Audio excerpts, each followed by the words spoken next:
સાબરકાંઠાથી વિગતો છે। અરવલ્લીના પૂર્વ સાંસદ દીપસિંહ રાઠોડની સરકારની ચીમકી સામે આવી છે। બીજેપી નેતા અને પૂર્વ એમપી દીપસિંહ રાઠોડે રાજ્ય સરકાર સામે બાયો ચડાવી છે। 2 દિવસ પહેલા અકસ્માતમાં 2 યુવકોના મોત અંગે પૂર્વ એમપીએ લાલા કરી હતી। બેફામ દોડતા વાહનો સામે કાર્યવાહી ન થાય તો આંદોલનની ચીમકી ઉચ્ચારી છે। ખાણ ખનીજ વિભાગ, રેવન્યુ વિભાગ, કલેક્ટર સામે પૂર્વ એમપીના આક્ષેપ સામે આવ્યા છે। તમામની રહેમ નજર હેઠળ ગેરકાયદેસર ખનન ચાલતું હોવાના આક્ષેપ કર્યા છે।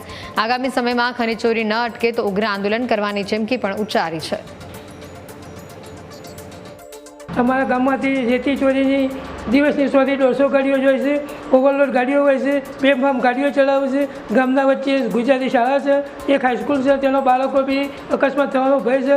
અમે ગામના પ્રતિનિધિ સરપંચ સાહેબ છીએ, તે દ્વારા પોલીસ સ્ટેશને, મામલતદાર કચેરી, છેક કલેક્ટર સાહેબ સુધી રજૂઆત કરવામાં આવી, તે છતાં પણ કોઈ પ્રત્યુત્તર મળતો નથી। અમને એવું કહેવામાં આવે છે કે ભાઈ તમારી કાર્યવાહી અમારી ચાલુ છે અને બંધ કરશું, તેમ છતાં બંધ થતી નથી। તાલુકામાં, જિલ્લામાં કલેક્ટર સુધી ઠેઠ સુધી રજૂઆત કરી અમે। મારા ગુજરાતી શાળા હાઈસ્કૂલ એ બંનેમાં અમે આવેલો છે। એ ગુજરાતી શાળામાં લગભગ 700 બાળકો છે અને હાઈસ્કૂલમાં 110 બાળક છે। અવારનવાર 24 કલાકોથી ટ્રકો જતી હોય, રિસેસ પર બાળકો રોડ ઉપર આવતા હોય અને કોઈની જાનહાનિ થાય એના માટે અમે ગઈને થાકી ગયા બધા, પણ ટ્રકો બંધ થતી નહીં અને બેફામ ગમે તેમ દોડતા હોય છે ખરેખર। અને મારા પાણીની લાઈન પણ તૂટી જાય છે। સાઈડ મારે એટલે 50 ટન વજન ભરેલો હોય એટલે ફટ લઈને લાઈન તૂટી જાય। એટલે ગામમાં લોકો પાણી માટે બહુ નામ કરી દેવા હોય છે ખરેખર।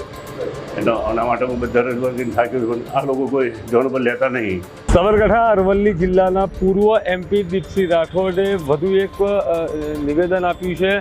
સાબરકાંઠા જિલ્લામાં પ્રાંતિજ અને હિંમતનગર વિજાપુર હાઈવે રોડ પર જે બેફામ રીતે ખનન ચોરી કરીને, જે રેતી ચોરી કરીને જે ખનન માફિયાઓ છે તે લોકો, ડમ્પર ચાલકો છે તે હંકારતા હોય છે અને જે બેફામ ડ્રાઇવિંગ કરતા હોય છે, જેને લઈ નિર્દોષ વાહન ચાલકો સહિત રાહદારીઓ છે તે લોકોના પણ મોત નિપજતા હોય છે।